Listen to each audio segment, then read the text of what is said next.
Após o grande dilúvio, a humanidade começou a florescer novamente.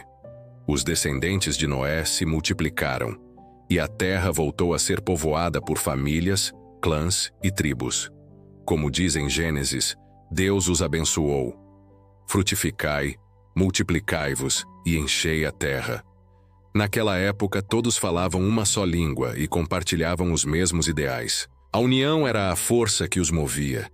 Mas, silenciosamente, nas sombras dessa unidade, uma semente perigosa começava a germinar: o orgulho.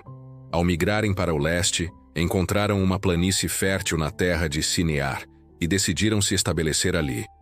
Foi então que uma ideia audaciosa surgiu entre eles. Vamos, disseram uns aos outros, façamos tijolos e queimemo-los bem. Com materiais em mãos, o plano grandioso foi revelado. Construamos para nós uma cidade e uma torre, cujo cume chegue até os céus. O objetivo? Fazer um nome para si mesmos, para que não fossem espalhados pela face de toda a terra. Assim, com tijolos e betume, começou a construção da famosa Torre de Babel. E como nos lembra Eclesiastes, não há realmente nada de novo debaixo do sol. A história humana, com seus anseios e vaidades, tende a se repetir. A motivação por trás daquela torre colossal não era honrar a Deus, mas sim exaltar a si mesmos. Eles queriam alcançar o céu por suas próprias forças, criar um monumento à sua própria grandeza e garantir que seus nomes jamais fossem esquecidos. Era um ato de autossuficiência e orgulho. Esse mesmo desejo de ser como Deus, que levou à queda no Jardim do Éden, ressurgia agora com força total no coração da humanidade. O livro de Provérbios nos adverte: a soberba precede a ruína e a altivez do espírito a queda.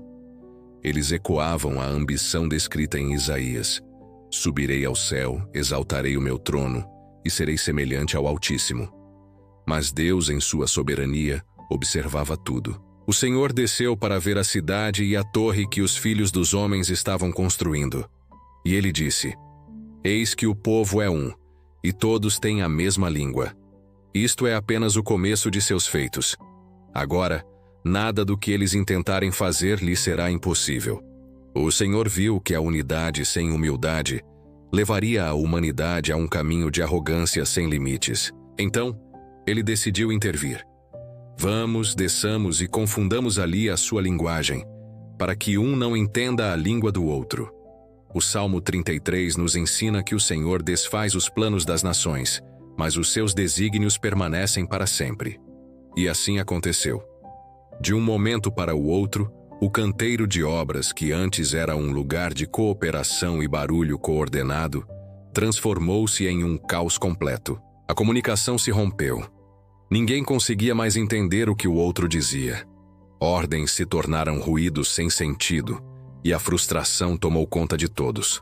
A construção da grande torre parou abruptamente. O projeto que simbolizava a unidade orgulhosa do homem tornou-se a causa de sua divisão.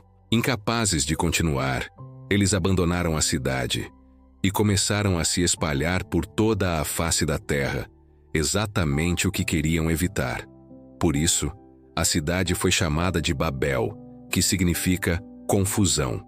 Após essa dispersão, a Bíblia foca em uma linhagem específica para dar continuidade ao plano de redenção de Deus.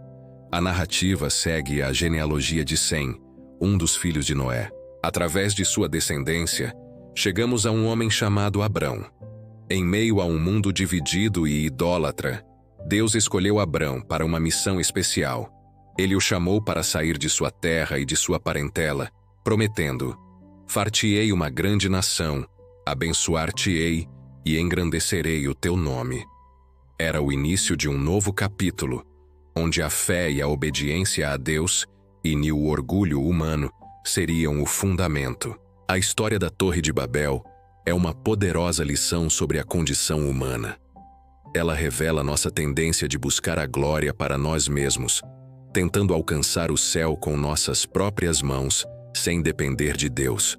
Mas o caminho para uma verdadeira conexão com o Criador não é construído com tijolos de arrogância, e sim com os passos da fé e da humildade. Séculos mais tarde, um evento extraordinário mostraria o plano de Deus para reverter a maldição de Babel.